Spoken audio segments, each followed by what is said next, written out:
안녕하세요. 한국교인과학고등학교의 교사 함기훈이라고 합니다. 이번 시간에는 9강으로서 영상 제작의 중간 단계인 프로덕션에서 전 시간에 했던 리허설과 카메라의 어떤 동선까지 알아봤으면은 이번 시간에는 카메라의 어떤 특성이라든지 카메라를 배치하는 위치 방법이라든지 그 다음에 촬영하는 자세라든지 그 다음에 촬영을 위해서 사용하는 특수 장비들을 알아보는 시간을 갖도록 하겠습니다.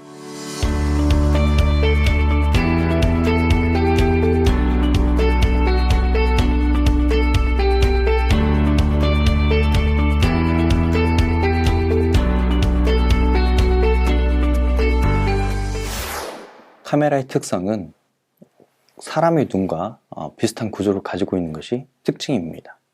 수정체 역할을 하고 있는 렌즈나 그 다음에 홍채 역할을 하고 있는 조리개, 그 다음에 망막은 필름과 또는 찰상장치 같은 역할을 하고 있고, 뇌는 그 테이프 또는 메모리 카드와 같은 역할을 하고 있습니다. 사람의 눈과는 다른 특성이 있습니다. 하나는 색 순응성과 그 다음에 어두운 곳을 볼 때 인지하는 능력이 떨어지는 것이 있는데, 그 색 순응성은 화이트 밸런스로 이야기할 수가 있습니다. 사람의 눈은 백지를 형광등 밑에서 보는 것과 백열등 밑에서 보는 것이 모두 하얗게 인식을 하지만 카메라는 그렇게 인식을 못합니다. 그런 것을 맞춰주는 것이 이제 화이트 밸런스를 맞춘다는 것이고, 개인은 사람의 눈에 비해서 어두운 곳의 사물을 인지하는 능력이 떨어지는 것을 맞춰주는 것을 이야기하는 것이 개인입니다. 그중 화이트 밸런스의 조정은 중요한 건데, 우리가 야외 촬영에서 촬영을 할 때는 낮과 밤, 그 다음에 뜨거운 정오가 있고, 그 다음에 안개가 끼는 날, 비가 온 날, 어떤 다양한 날씨에 색의 영향을 많이 받습니다. 그런데 실내에서 찍게 되면은 조명이 한정적으로 이렇게 정해져 있긴 합니다. 그렇기 때문에 색이 촬영 장소에 따라서 시간에 따라서 많이 바뀌게 됩니다. 그런 것을 정확하게 맞추기 위해서 하는 것이 화이트 밸런스를 맞춘다는 것입니다. 이 화이트 밸런스를 맞추기 위해서 하는 방법인 피사체 앞에다가 하얀 종이를 놓고 빛이 카메라에 잘 반사될 수 있도록 각을 조절해서 하는 방법이 있고, 그때 화이트 밸런스 조절 상태를 수동으로 해서 화이트 밸런스 버튼을 누르면서 맞추시면 됩니다.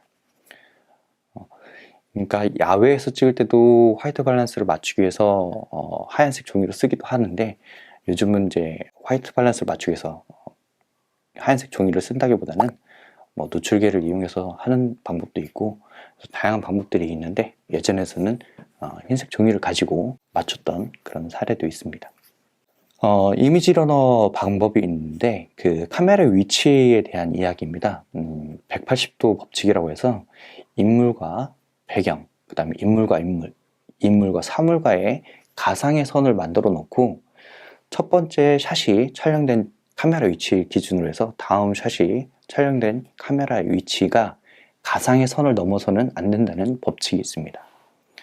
화면의 방향성을 유지하기 위한 것으로 가상의 선을 넘게 되면은, 촬영하게 되면은 두 사람이 대화하는 장면에서 서로 마주 보는 것이 아니라 같은 방향에서 말하는 것처럼 느낌을 주기 때문에 어색하게 되고, 두 사람이 서로를 향해 뛰어가는 장면에서는 한 사람은 도망치고 한 사람은 뒤쫓는 것 같은 오해를 줄 수 있는 장면이 연출되기도 합니다.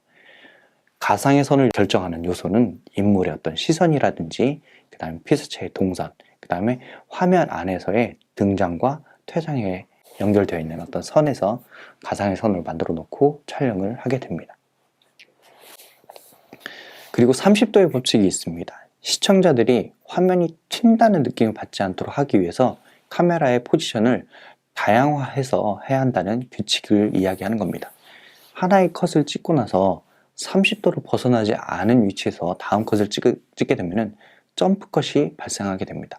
이 점프 컷을 막기 위해서는 화면의 앵글을 30도 이상, 숏 사이즈를 2 사이즈 이상 변화를 주는 것이 촬영에 필요합니다. 화면을 구성하는 화면의 형태는 관객들에게 정보를 효과적으로 전달하기 위해서 화면의 어떤 비율이라든지 샷 사이즈라든지 구도, 어떤 여유 공간들을 고려해서 프레임의 어떤 피사체가 어떻게 배치되는지를 고민해서 촬영하는 것을 이야기하는 겁니다. 영상을 재생하는 매체들은 사각 형태로 이루어져 있습니다. 이 사각 형태로 이루어져 있는데 가로로 되어 있는 매체들이 많이 있고, 최근에는 스마트폰이라든지 광고 판넬 같은 세로로 긴 디스플레이도 지금 활용되고 있습니다.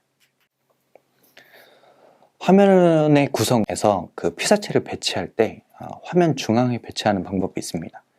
사람은 심리적으로 화면을 바라볼 때 우선 중앙을 먼저 바라보기 때문에 피사체 화면의 중앙에 배치하게 되면 그 중요성을 강조하게 되기도 하고 안정성을 보여줄 수가 있습니다. 하지만 주의를 지속시키는 데는 취약점이 있기 때문에 가운데 배치는 약간의 단조로움이 있습니다. 그리고 지루한 화면을 만들 수가 있는 그런 단점도 있습니다. 삼각형 구도라고 할 수 있는데, 이 화면의 안정감과 특정 주제에 관심을 주는, 집중시킬 수 있는 그런 구도라고 볼 수가 있습니다. 화면 3분할 배치라는 것이 있습니다. 피사체를 화면의 중앙이 아닌 좌우에 배치하면 흥미로운 구도를 만들어낼 수가 있습니다. 화면의 가로, 세로를 3등분 했을 때 교차점에 피사체를 배치하게 되면 시청자의 관심을 조금 모을 수가 있습니다.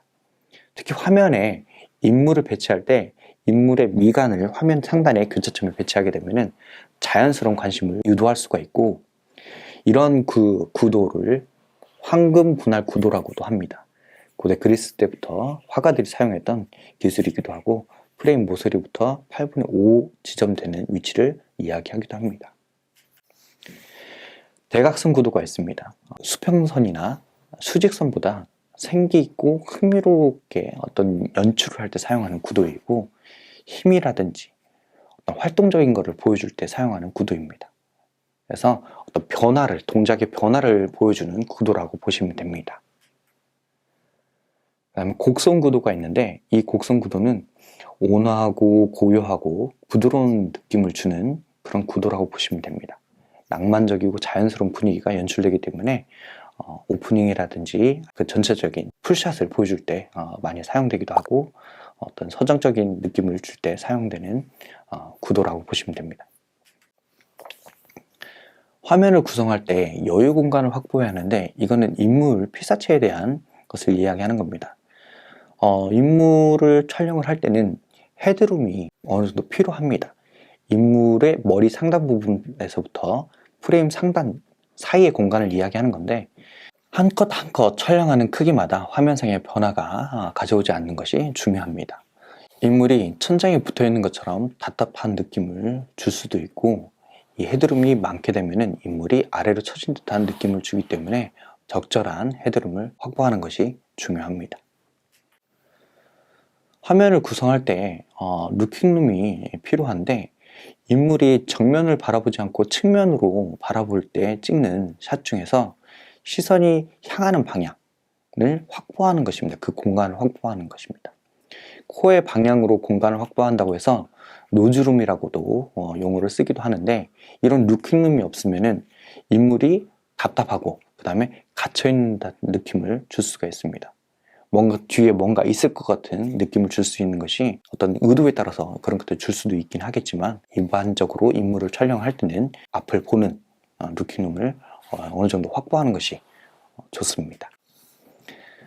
그리고 리드룸이라는 것이 있습니다. 인물이 움직이는 그 공간, 이동하는 방향에 따라서 그 공간을 3분의 2 정도로 확보해 주는 것을 이야기하는 겁니다. 이 리드룸이 확보되지 않으면 쫓기는 듯한 느낌을 주기 때문에 뭔가 연출하지 않은 일반적인 인물이 이동하는 것을 찍는다 하시면 리드룸을 어느 정도 확보하는 것이 필요합니다. 촬영을 할 때 이제는 안정적인 샷을 찍기 위해서는 삼각대가 어느 정도 필요합니다. 트라이포드라고 하는 이 삼각대를 이용을 해서 어떤 카메라 워킹에서도 부드럽고 자연스럽게 조작할 수 있는 도움을 주는 도구이고, 망원 렌즈를 사용할 때는 버스트 샷이든지 클로즈업 샷의 앵글을 구성할 때도 흔들림을 방지할 수 있는 그런 용도로 사용되는 도구이기도 합니다. 또 핸드헬드 촬영이라는 그런 자세가 있는데 손에 들거나 어깨에 올려서 촬영하는 방법을 이야기하는 겁니다. 카메라의 앵글을 수시로 변화할 수 있어서 기동성도 있고 활동성도 있는 그런 카메라 촬영 방법이기도 하고, 뉴스나 거리 인터뷰, 움직이는 피사체를 뒤쫓는 등의 상대방의 움직임을 민첩하게 대응할 때 효과적으로 사용되는 촬영 방법이라고 보시면 됩니다. 그 핸드헬드 촬영은 기법이라고 보시면 됩니다. 장르에 속하지는 않고요. 이 핸드헬드 촬영은 이제 그 촬영하는 기법으로 만들어진 거고, 이거에 대한 예를 들면은 블러드워치 같은 영화가 있습니다. 그 다음에 이제 사용되는 필터들이 있습니다. 이제 확산 필터라는 것이 있는데, 확산 필터는 그 이미지를 부드럽게 만들어줄 때 사용하는 것이고, 명암 대비를 약하게 만드는 용도로 사용됩니다. 인물의 클로즈업을 사용할 때, 촬영할 때 사용하기도 하고, 작은 결점을 감춰주는 효과가 있습니다.